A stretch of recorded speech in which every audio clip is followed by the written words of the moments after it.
closet in the TNA farm. We're in the closet, but we'll be out soon. Horror movies with TNA, TNA, TNA, TNA. All right, guys, keep the noise down. It's Christmas, but keep the noise down. We've got a great Christmas episode to deliver here. You what? Anyway, welcome everybody to a very special Christmas episode of Horror Movies with TNA. Merry Christmas, everyone. Right, anyway, before we start, we'll have a quick update. Tony, any films you've watched recently? Yes, thank you. Every time. I've seen Until Dawn. Okay. Then you go, No, not really. I don't think so. And it even though it's meant to be based on the game, really isn't. It's just a bit silly, and the ending's meh. I also watched A Place Called Silence, a Chinese film, which it's kind of a horror thriller because it starts off with a load of murders or something, but it's about bullying, and I don't think it's that good, really. It's got a bit of a twist at the end, and I'm not giving it any away by saying that. I like a twist. Yeah, and then I've also seen The Blackening as well, which is a comedy horror. All I would say is it's not that scary. It's not that much of a comedy either. It plays on the tropes of a horror film, and it's always the black characters get killed first and all that lot. But an hour and a half, it could have been a sketch. Not for me, really. Have you got? Is there any recommendations then from all of that? Just say no. Probably not. A Place Called Silence. You might like. I think. Why? Hang on. What? Hey. All right. Not much there. Well, the only film I've watched, I've got one, and it was Weapons, and it was good, and that's it. Thanks for that. Kind of like it's kind of like a grimmer fairy tale. Everybody's seen it anyway. I think a lot of people have seen it. I've seen it. Well, it's had a pretty broad release. It's been plastered everywhere, and for good reason. I thought it was really good. Anyway, yeah. Well, homophobia in Don't Open Till Christmas, I would say. Jesus, I've skirted it. It's of the days. I've skirted. Oh yeah. No, right. Well, What maybe a I'll gay say. lord, eh? Yeah, they're good. Oh, the thing is, right, gay lords. Anyway, let's talk about the film we're going to talk about today, which is Don't Open Till Christmas from '84. Genre online says it's a British slasher giallo influenced horror. Guys, keep the noise down. Yeah, no, I picked up on little elements, little nuances. Directed by Edmund Purdom. We'll get to him in a minute. Yeah, and also it even says in the titles additional sequences. Yeah, I think it's also bits directed by Derek Ford and Ray Self. Music by Des Dolan, described online as crappy synth score. Except for the motorcycle bit near the beginning. That motorcycle music, it's funky. There's also a scene with Kate and Cliff that is accompanied by some terrible plinky-plonky romantic piano as well. So let's go back to Edmund Purdom as director. Don't really know much else about what he directed. I couldn't see anything of much interest. We know what he's been in. He played the father who was hunting down the monster in Absurd, and he played the Dean, in Pieces. Bastard! Edmund Purdom's delivery, he's like the bastard cousin of Matt Berry. Bastard! Cousin. Like yes, of Matt Berry. He's always great in everything, actually. He makes me feel warm and sexy. Alternative titles for this film. Terror in Toyland was a rare early working title. Terror in Toilet. Because there is. Yeah, Terror in Toyland, which I think was similar to one of the working titles for Christmas Evil. That came out in 1980. This one a lot later. I have seen a couple of double bills with these two films. This was made a lot earlier, though. Do you want me to do it now? Yeah. Well, it's not that interesting. No, but it never is. Ed Purdom gave up. He quit. Sort of, and you can feel that during the film because he disappears for a long chunk of it. Yeah, but I was thinking about 10 minutes in. I don't know. But it disappears for a chunk of it, and it's padded out, and we'll get all onto that with random fucking kills. But yeah, he was meant to have quit, so they brought in a couple of other people to direct. But I think there's pseudonyms on the titles, but it even says additional scenes by on the titles. Yeah. Taglines for this film. The gift of terror is on the way. Don't open till Christmas if you value your life. It's a long title. You'd better watch out. Santa is going to town. He's going to town. Oh, right. Yeah. Someone is slaying Santas. I mean, that's quite literal to the storyline. This Christmas, you'll scream for all your presents. Again, that's just a sentence. It's not a title, is it? Don't know till Christmas makes sense.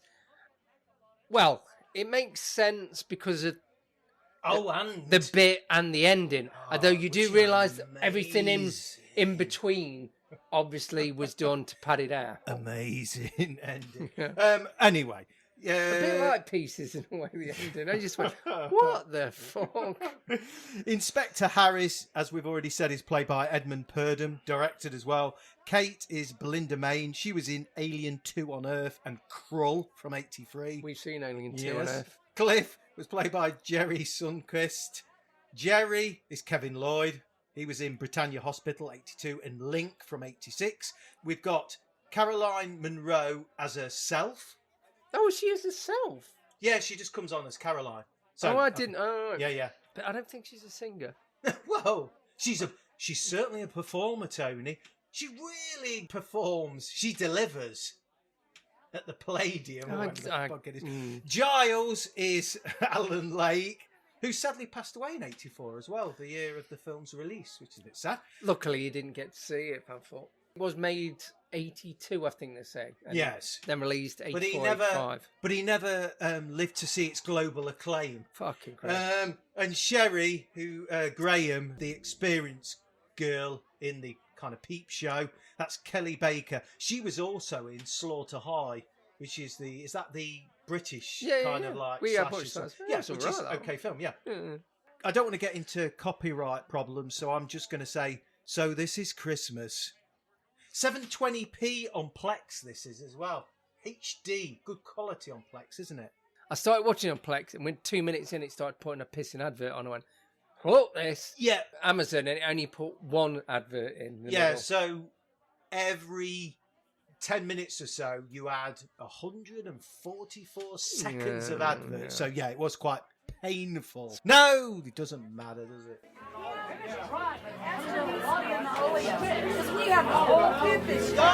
Guys, keep the noise down. Guys, let the carnage begin. Some dude dressed as Santa meets a woman so they can have sex down an alley in his car. As with most films of this era, the chap seems about 59, 60. She seems about 33. No judgment, just saying.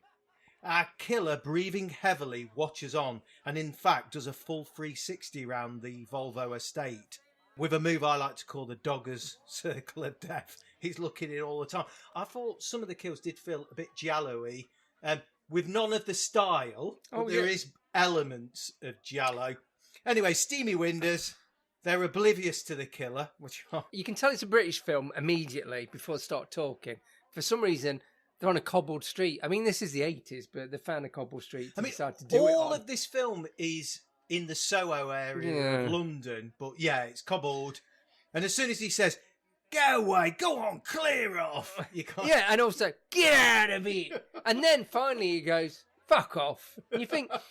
But with the killer still looking on, the woman says, oh, just ignore him and carries on. Well, it's like you say, dogging. I believe that's the thing that people do. Yes, it's a reaction that seems entirely plausible. The randy dandy then gets out of the car and is stabbed, again in bright red jello blood. The lady tries to escape and is also stabbed. I wonder whether because the guy was in, Spanish stuff, wasn't he? Yes. And Italian as well. And, yeah. And the woman was in Alien 2, which was Italian. So maybe there was I don't know whether it's co-production. So maybe the FX people, because everything was this bright orange. To be honest, Dawn of the Dead had this weird bright orange Yeah, blood maybe, as well. maybe it's just the blood of the stock. Also, you know, when you cut yourself, We all bleed blood. bleed blood. Bleed blood.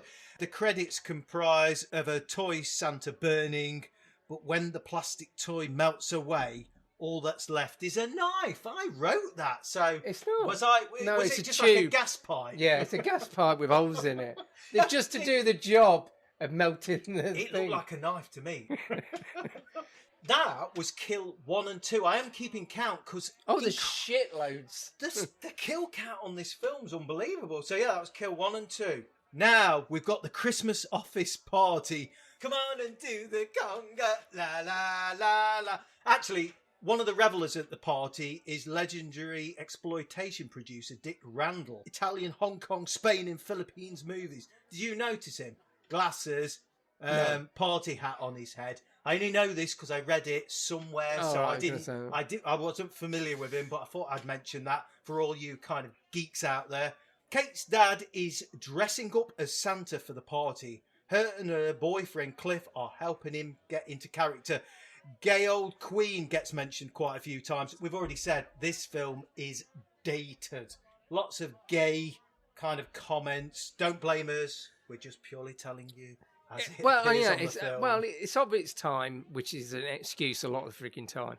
It's a bit shit. They don't, be honest, it seems to be in the beginning bit, and then there's not much talk of it. There's quite a lot at the beginning. You think, Christ. Yeah, but, there's a little bit later on, but not too much. But this bit is, Yeah. it's obvious. When Cliff and Kate introduce Santa to the revelers, the rest of the office party, some kind of cloaked chap wearing a terrible mask throws a spear through the back of Santa's face. Yeah, this was unexpected, actually. I'll give it this, because I was thinking, right, you've done 2 kills, because obviously the fuck all's going to happen for a while. And then almost 5 minutes in, a spear in front of everyone. You go, what the fuck? Obviously the prologue bit was probably tagged on, maybe by other directors. I don't know. Yeah, I don't know which bits were filmed by other directors, so I'm not going to... one of the revelers to this atrocity pulls a face like Santa's just shit himself rather than be murdered. That made me laugh. Kate's dad's dead. Cliff thinks he spots the killer, and even when it turns out to be a bin liner and a mask taped to a broom handle, he still continues to attack it in a fit of rage. One thing that happens, as soon as this bloke gets a spear through his fucking face, comes out his mouth, by the way,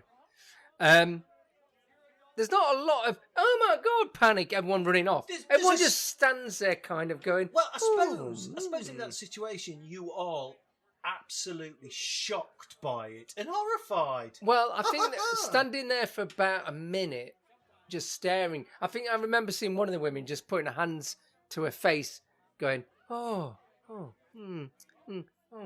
That's inconvenient, isn't it? It's fucking Christmas. Jesus. Cliff, anyway, Cliff slams his fist down angrily on the bar. I laughed because it made his 80s quiff wobble. He's a plonker, by the way. We'll get to that later, but he's a plonker. Police start to investigate. Scotland Yard's rotating sign makes more of an appearance than anybody else in this film, to be honest. Obviously just nipped and got a few shots before the cut. Anyway, we go to Scotland Yard. The Rozzers are standing around reading the paper. One of the titles of the paper is Only 3 More Killing Days Until Christmas. All the titles of the paper. Oh, they are the same paper. Yeah. The Daily News, probably, the paper that Giles works for, the Daily News. Inspector Harris is introduced, leading the case with Detective Sergeant Powell. So these are the 2 policemen that are going to lead the case pretty much throughout. So they go and question Kate and Cliff, her boyfriend. They don't have many leads.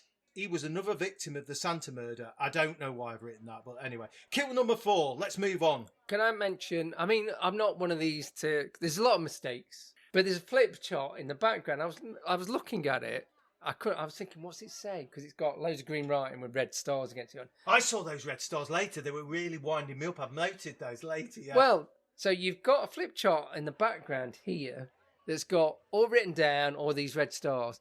You see it later on, the bloke starting to write it later on. Yeah. And you go, oh, I think these were done out of sequence. And but I also read that they moved some of it around as well. Well, which must be it. Yeah. I was more just bothered about the size.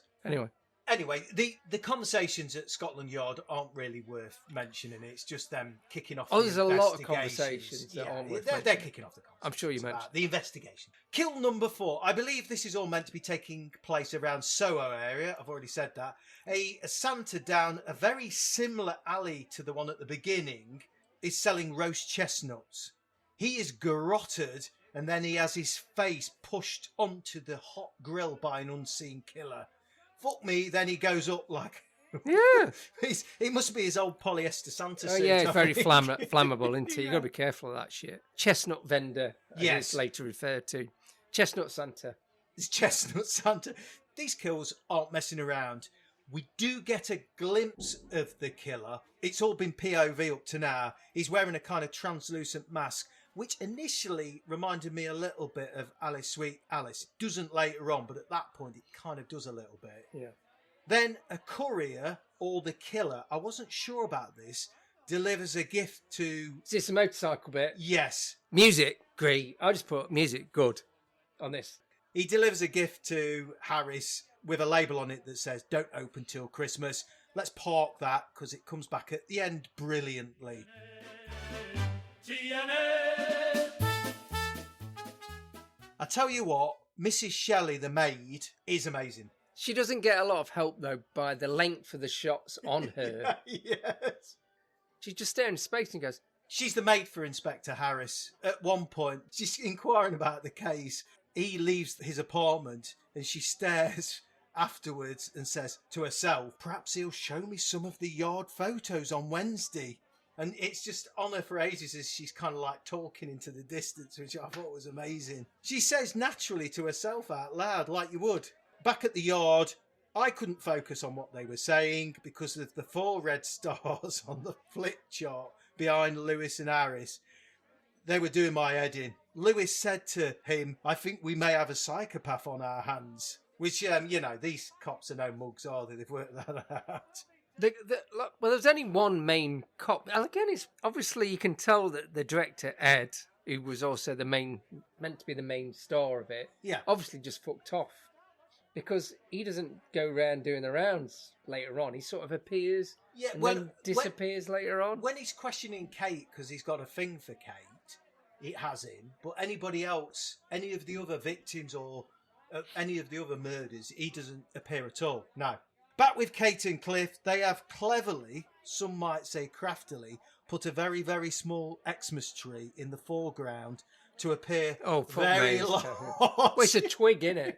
Using perspective to save money on Christmas props, which I thought was great. News reporter from the Daily News named Giles calls Sergeant Powell offering some info on the kills. Reported Giles also bothers Kate a little bit later as well. So this is where we get this character Giles, who is kind of a shifty character who will come back later. It's not worth mentioning. What's the actor called as well? Is it Alan Wake? Alan Wake. That's a game, innit? I was going to say Alan Ladd, and that's not right either. Alan Lake. Yeah, Lake, yes. Yeah, he was quite famous in the 70s and 80s. British actor, I think. Kill 5. Drunk Santa cackling. Killer walks up, gun in mouth, and blows his brains out. Yeah, I mean, this is where I go, this is a bit where I go, so yellow or like slasher, it's neither though. Just generally, and it looked like Spike Milligan. I just put Spike Milligan's been shot in a Santa suit. And about 30 seconds later, bang, and you go, oh, there's no suspense. We just saw a bloke get shot. Thank you. I'm not sure. You know what I mean? It's not like, it's building up to something here. Oh, is it going to be slashed? It's just another kill. Yeah, well, he might have machine gun a load of Santas against the wall and go, tell you what, let's just get this fucking done. Leave him alone. Yeah. As he falls, we see what's left of the back of his head. Blown out. Oh, Spike. Oddly, Kate and Cliff are out busking. He's a flutist. A flautist. They meet up with Jerry, played by Kevin Lloyd, who's a prick. He asks them to drop by his studio. He does tasteful glamour shots. He really doesn't. Well, they go over and it's all a lady with her bits out. Well, her boobs out. Tasteful glamour shots. She ain't got the bottom bits out.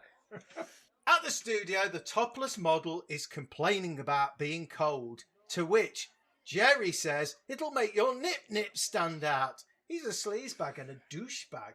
Kate's not impressed when Cliff shows interest in Sharon, the topless model, and when Jerry suggests Kate joins in for some photos wearing a Santa suit. She understandably legs it, but my dad's just been murdered dressed as Santa.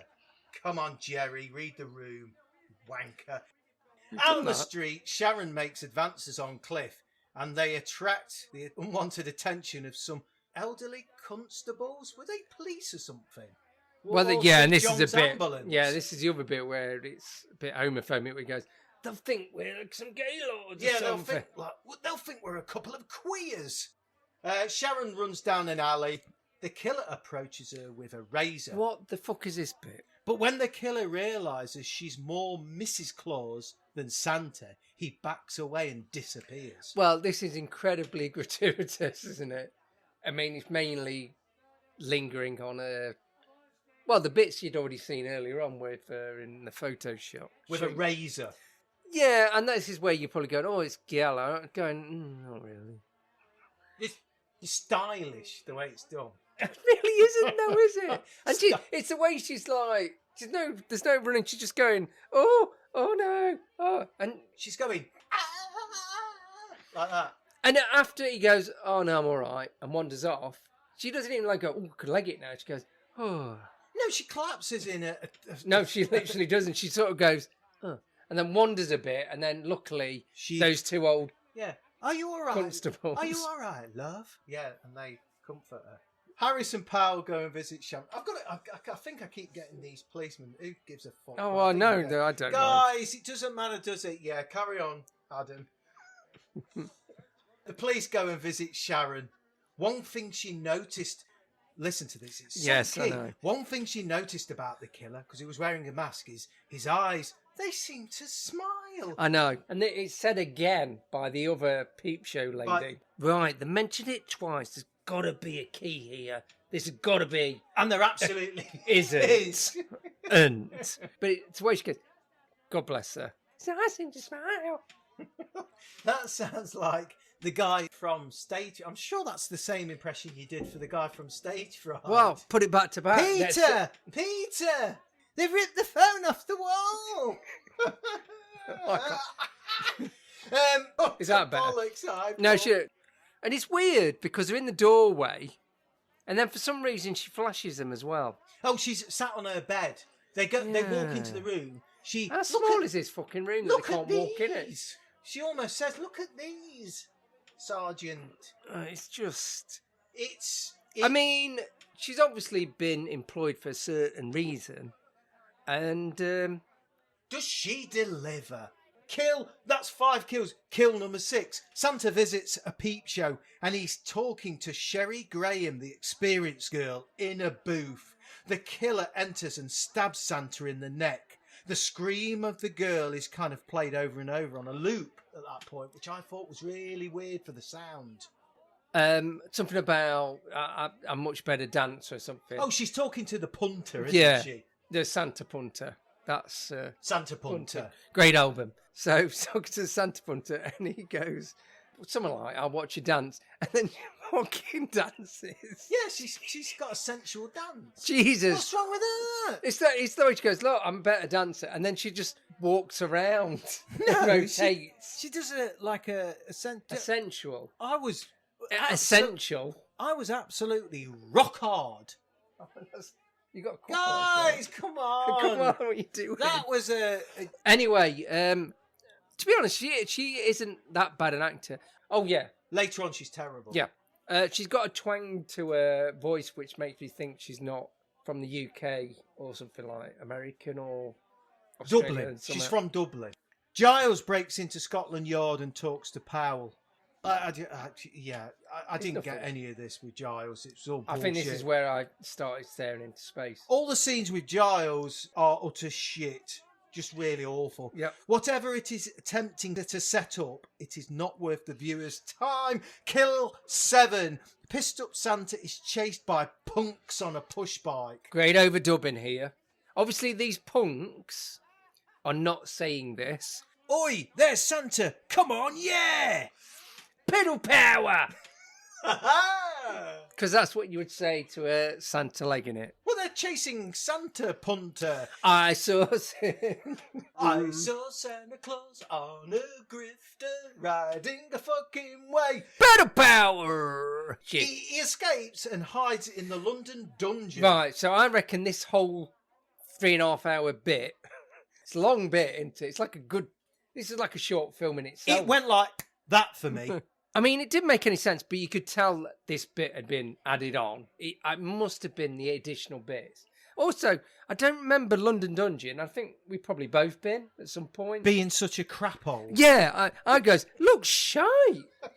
And also, But maybe it was. anyway, but then I've also said this bit seems to be edited and the music is fucking terrible. It's like someone's gone, right, we've got a lot of footage here. Shall we just edit it like, let's just chuck it in the bin and then get a pair of scissors out and see what happens? Yeah, so he escapes and hides in the London dungeon. At one point, in amongst the waxworks, which is shit, there's a real topless woman hanging upside down, which makes no sense. Was that meant to be?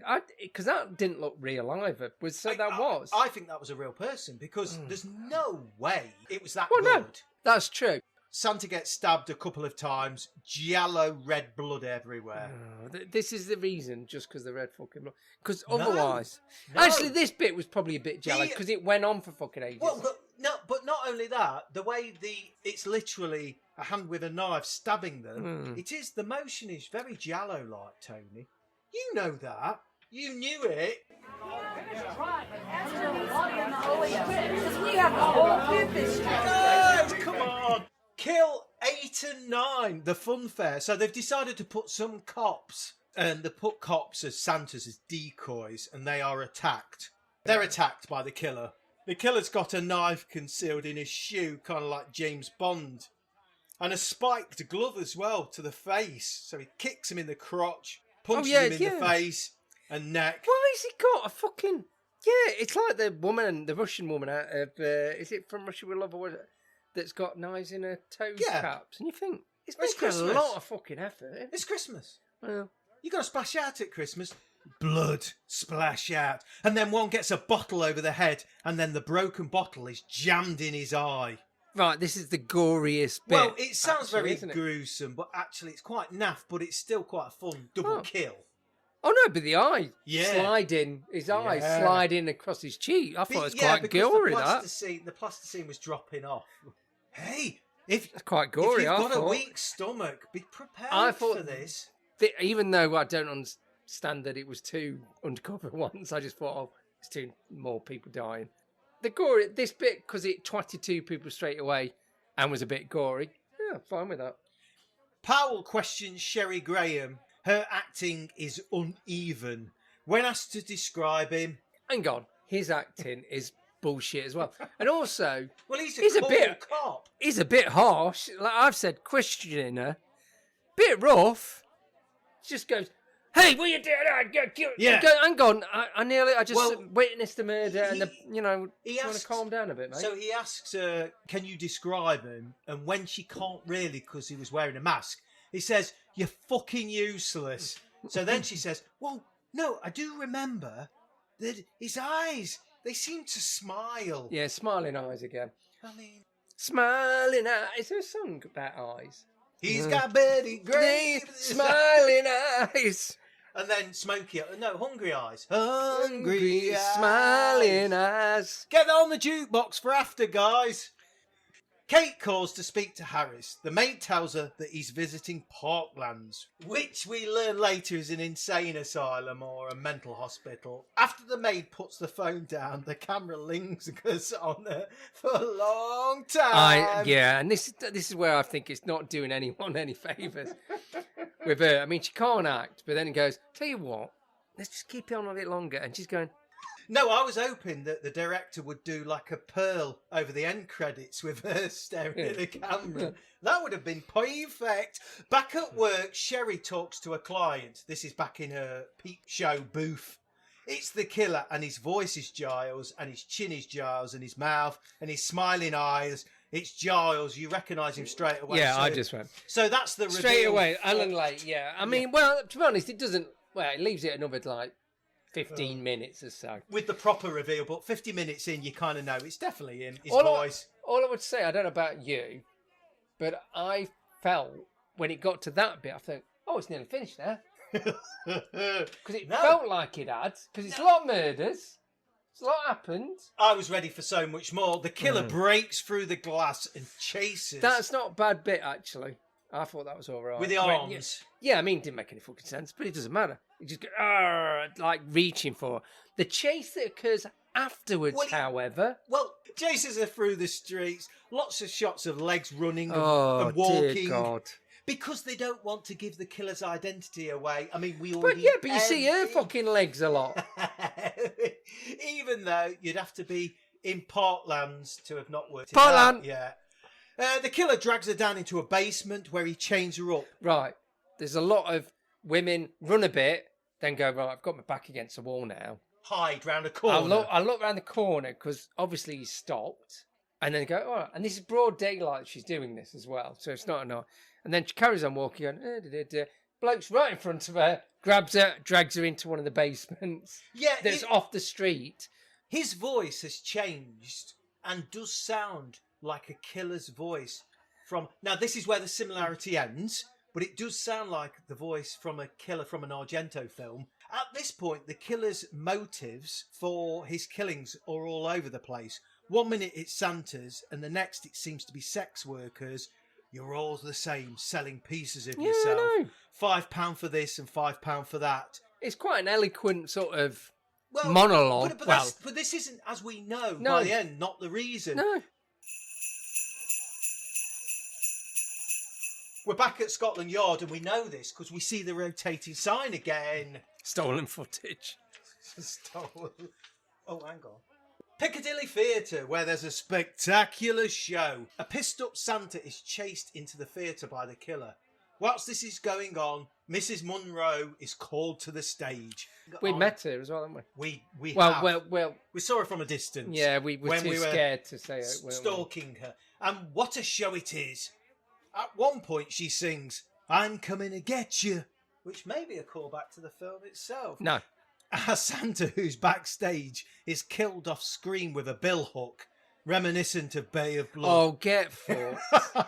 For some reason, the stage director asks for the trapdoor to be opened and raised. Why, as part of the show, was he doing that? I don't know. And the dead Santa rises onto the stage. Caroline screams, as she probably has done in countless other horror movies. Actually, the bill hook across the Santa's face is terrible. You can kind of see through it. It's not very good at all.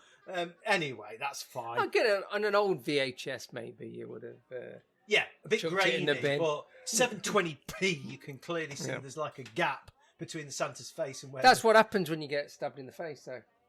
What, it melts? The bill hook melts. Kate reports to Sergeant Powell that Harris went to Parklands, so she dobs him in. As Kate calls it a lunatic asylum. Powell laughs at some of her wild accusations about Harris. "You're up a gum tree," he says. Odd bit in a shop where a large gentleman checks out a young woman, quite dated, a big fat chap, checks out a young blonde nubile lady and goes, "Quack!" Well, yeah, well, he sort of looks at it and goes, and then you realise he's going to be Santa later on. Yes. And again, obviously cut in later on because never mentioned again. Kill 11, Santa's Grotto. The Santa takes a break and goes for a slash. Do you like that? Yeah. I was going to say this infamous scene, but I've never heard about it. It never gets mentioned with Ferox and Night of the Demons. Santa's death groans sound almost sexual when he gets his plonker sliced off in the urinal. And then the cleaner comes in, which you didn't really need because you know the bloke's dead. And are you mentioning how much this was cut as well? What, his knob? Oh, clean off. Well, there's bits cut out of it, I believe, in different versions anyway. Kate visits Harris. Harris has a thing for Kate. They seem to be getting closer. Harris tells her of his suspension. He's been taken off the case. They go out for dinner. Turkey with all the trimmings. What? Fuck that! Well, it's Christmas. At Christmas you can, Kate. Turkey with all the trimmings. Are you Father Christmas? Or Or Santa Claus, as we say in Britain. We don't. Kill 12. Back at Kate's apartment, Giles breaks in and confronts Kate. He's bonkers.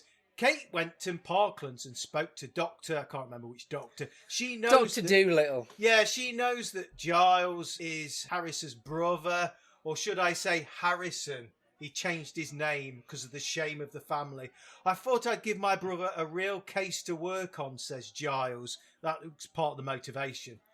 Lewis calls her, and when she goes to answer, Giles strangles her with some tinsel, which isn't possible, and stabs her in the stomach. I thought this was a surprise because I thought she'd make it to the end, even though, I mean, you should have some sympathy. Her dad was killed at a Christmas party. God, she's a mopey twat, though. Well, she's a little miserable, but she's allowed to be. Essentially, the final girl baton gets passed on to Sherry, actually. She gets stabbed in the stomach, which on her white bathrobe looks suitably bloody and gruesome. Kill 13. Powell finds Kate dead and realises it isn't Inspector Harris, but he soon closes in on Giles and chases him into a car yard. Well, yeah, which good old Giles has managed to put the biggest battery ever. Yeah, hooking up your car battery to the frame of the car will not kill someone. Doesn't normally electrocute someone massively and then explode a car. Yes, when Powell is electrocuted, which is the worst kill, his agonising acting and yell, then when he dies, he's great. Oh, no, I didn't mind it. I mean, because it was so over the top. A lot of the kills, there's no build-up. You know, they just happen like the gun. Yeah. Bang. For the electrocution, you knew he was going to do it, and you're going, oh, let's see what happens. Fuck me, I didn't know that was going to happen. Again. The tension was... Actually, yeah, I'll give you that. No, fucking won't. It was almost unbearable. Back with Sherry. Back with Sherry, still chained up, talking to Giles. I think she's trying to befriend. She talks to Giles, I think trying to befriend him. And while he's off guard, she hits him with a plank. This is a bit that made me laugh. They must have done this on purpose. She goes, can you untie me just for a bit? He goes, I promise not to run. And then it cuts to her with her fingers crossed. Yes. And you go, like, I promise. And you go... When you're trying to run away from a psychopath, there are no rules. You don't have to cross your fingers. No, you don't have to cross your fingers. You say whatever you fucking want, really. But you see, it cuts to her having her fingers crossed going, yeah, jinxes. She needs a key to escape, but then gets out anyway. She kind of needed the keys which he got. Oh, no. She pushes him and then she legs it anyway. I didn't really get that. Well, I know. So I've written this bit down because she does one of these things, a bit like the housekeeper. She goes to the door, goes, where's the key? Like he's going to go, and then he goes, is this what you're looking for? Somehow she got the key off him and legged it up a staircase. There's two problems there. One, he's got the fucking key.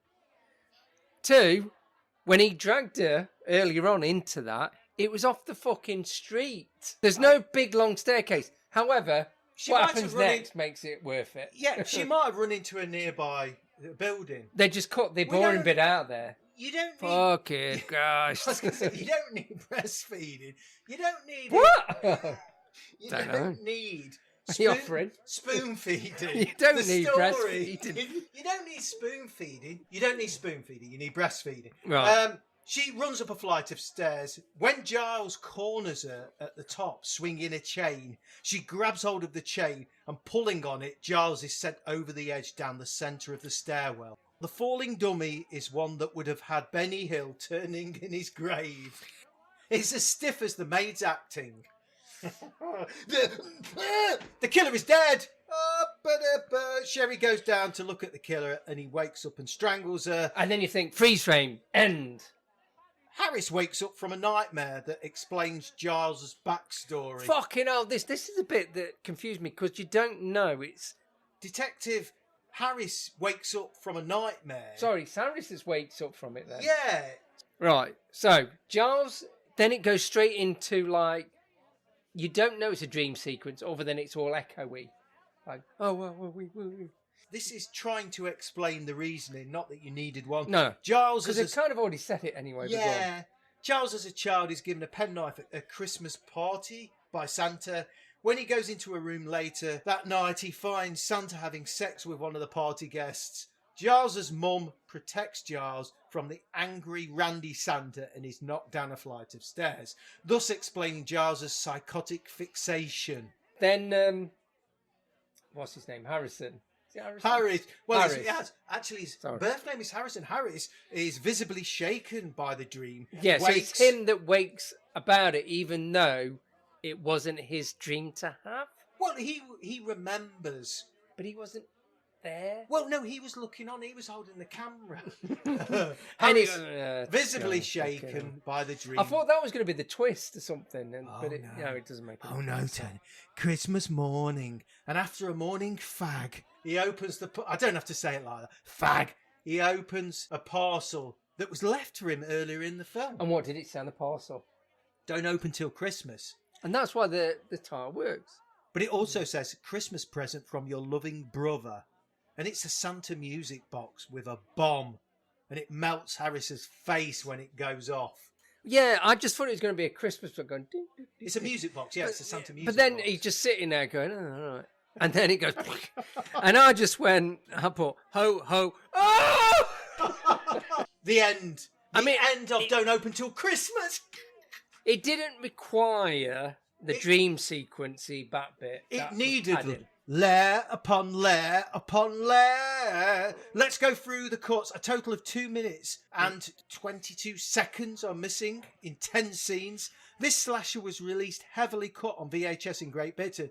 The DVD published by Film 2000 is also supposed to contain some minor cuts. This means there is no completely uncut version available in the UK so far when I looked at the time of print. I'll go through them. The killer threatens the half-naked woman with the razor blade by stroking her with it, so we might have seen these bits. Yeah. They reckon 32 seconds is cut from that. I don't believe that. The man in the Santa Claus costume can be seen with the knife in his neck. Blood is splattering against the glass. This must be the peep show, beyond which the call girl sits and screams panically. The killer abandons the man and runs upstairs. The dying man can be seen sliding down the glass. 10 seconds. The man in a Santa Claus costume stumbles against a dead woman who is hanging from the ceiling. That must be the dungeon. Yep. 26 seconds. After the killer stabbed a man in the belly, his pain-distorted face can be seen. He holds his belly wound, but the killer stabs him a second time. The killer kicks his shoe blade into a man's groin. Another man is getting hurt lethally. He's getting hurt lethally by his riveted glove when somebody approaches. So these are the two bits from the fun fair. Approaches the killer, hits him with a bottle, and then rams the broken piece in his eye. The result can be seen in the next shot, which you can understand. That's probably the most gruesome bit. Mm-hmm. The killer walks behind the woman who is tied on the bed and talks to her while he heightens the tension on the chain that is connected to her arms. Some dialogue between the killer and the woman is missing. He tells her to think about life. When she asks whether he would let her go, he answers that he would kill her afterwards. Boring. Before the dead man with the axe in his face can be seen, the singer who discovers him is shown in the UK version. A short shot of the talk between the inspector and Kate is featured instead. The killer severs the man's penis in the off. Blood is splattering in urinal several times.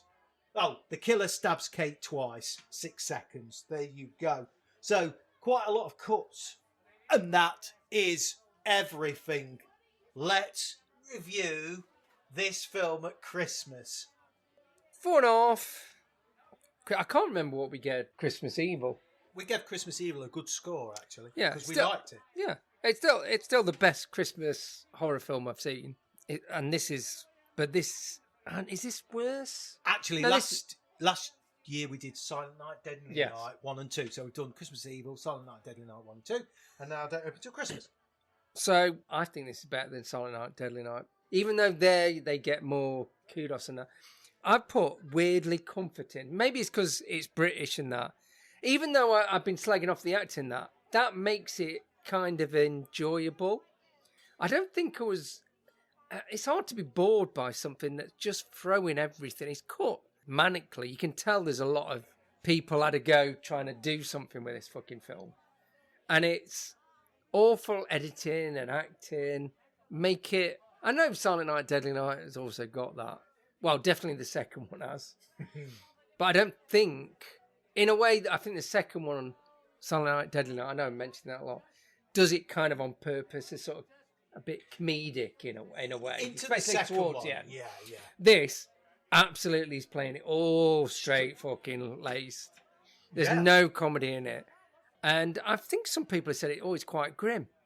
I think it's, there's bits of gore, but I think it's the opposite of grim. It's kind of, for some reason, I just thought it was quite amusing and comforting in a way. Comforting like horror film. I didn't think it was sleazy or anything like that. I think the penis cut bit, I'm surprised I haven't heard about it before. I'm surprised I haven't heard more about this film. Because yeah, that was probably... I knew about it, but I've never heard anybody say anything about it. That bit surprised me out of all of it. The rest, it's pretty tame. It's weirdly tame for how many murders are in it. A lot of people, Santas get killed. There's a fair amount of nudity. I have got the kill count. I believe the kill count is 14, I think. It's not bad compared to some of the bloody ones. I mean, a lot of the bloody ones don't make any sense at all and never mentioned. And there's no... You don't know who they are. That's the other bit. Well, they give up mentioning the kills after a bit. They mention the chestnut, the initial 2, and then they kind of... I think the police basically... Because actually there's 15... Correction corner. There's 15. I think they gave up keeping count and couldn't be arsed. Did he even mention the first 2? No, they mentioned the chestnut. I think some of the they mentioned some of them. If you do think about it, actually, it doesn't make a lot of sense because the first 2 people, they get killed. Oh, one was dressed as a Santa. Yeah. But why are you killing the woman? Well, she's a witness. And actually, Sherry, she got kidnapped, didn't she, Sherry, because she'd seen his face. And then he got into that whole thing about sex workers and all that. It feels like it was tagged on to just make it before the rest of the film. I mean, again, because it's multiple directors anyway, and obviously you just gave up 4.5. I was going to give it like 4, but I thought I'd give it an extra half because for some reason I thought it's quite. Why not? I'm gonna put it on with the family around, like, but it's. I mean, I think in a way, I quite like watching a British sort of sleazy kind of horror film. Yeah, 4.5. I like it. I did like this. Obviously, it's not Black Christmas. I wouldn't even say, because I think we really like Christmas Evil. Shout out to Brendan Maggart. But I like this. But I've always said I'm a bit of a sucker for English horror from the 70s and 80s that's not Hammer. It's more like contemporary of the time. I think I'm the same. I find it quite comforting, like Pete Walker films. I really like them. And I do know it's awful, and I know the acting's awful. The score was awful. Story was terrible. I mean, I don't think it was a fully formed fucking idea when they started. It just went all over the place. It's cobbled together, as we say in the UK as well. But because you've got like 15 kills of like the guns and the knives and burning... I mean, there's small bits that drag, but generally it hasn't got time to let up when you've got that many kills, even though some of them are a little bit naff. So I found it really entertaining. I saw on Facebook the double bill of Christmas Evil and Don't Open Till Christmas, and that it wouldn't be an annual tradition. I don't think I could watch them every year. However, biannual, maybe every few years, I would happily watch this. So I give it 6.5. I was very generous. Yeah, I was very generous. Yeah, I really, really enjoyed it. To have a film where the reveal is so poorly executed, anybody who didn't realise instantly... Because the thing is as well, when they introduced this Giles character, they made him very sinister, and you thought that was going to be a red herring. And I quite like the fact that it just ended up that he was this mental person. Yeah, 6.5. So, there you go. Christmas special. All right, everybody, you're going to have to go home. We're going to have to wrap up here, guys. This has been a very special Christmas episode of Horror Movies with TNA. Merry Christmas, everyone. Yeah, Merry Christmas, everybody.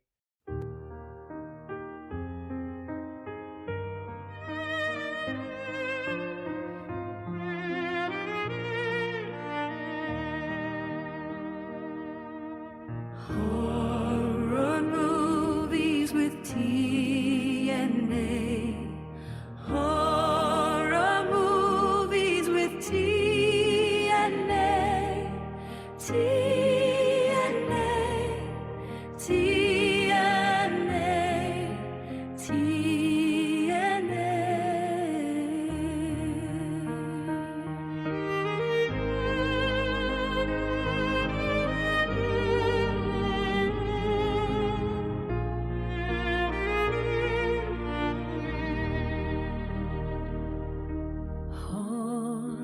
movies with TNA. Horror movies with TNA. Horror movies with TNA. Horror movies with TNA.